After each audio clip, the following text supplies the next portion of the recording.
ప్రకాశం జిల్లా అద్దంకి మండలం కోటపాడులో పూర్వ విద్యార్థుల సమ్మేళనం సందడిగా జరిగింది.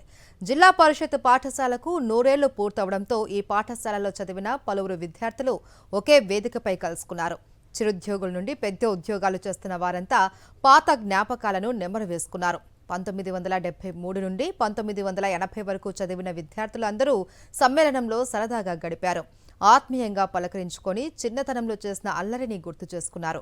అనేక మందిని విద్యావంతులుగా తీర్చిదిద్దిన పాఠశాలకు 100 ఏళ్లు నిండటంతో సంతోషం వ్యక్తం చేశారు. నేను ఇక్కడ 73, 80 సంవత్సరాల్లో ఫస్ట్ నుంచి 7th వరకు చదువుకున్నాము. అయితే నా బాల్యం అంతా ఇక్కడే జరిగింది.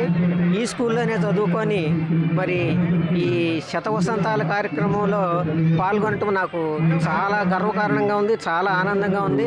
నా బాల్యమిత్రులందరినీ కలిసాము ఇక్కడ. వాళ్ళందరూ వివిధ హోదాల్లోనే ఉన్నారు. అయితే మమ్మల్ని ప్రత్యేకంగా ఆహ్వానించి పూర్వ విద్యార్థులను సన్మానించి మా పూర్వ విద్యార్థులతో మరి మాకు చదువు నేర్పిన గురువులందరినీ సన్మానించుకోవటం మాకెంతో ఆనందకరంగా ఉంది.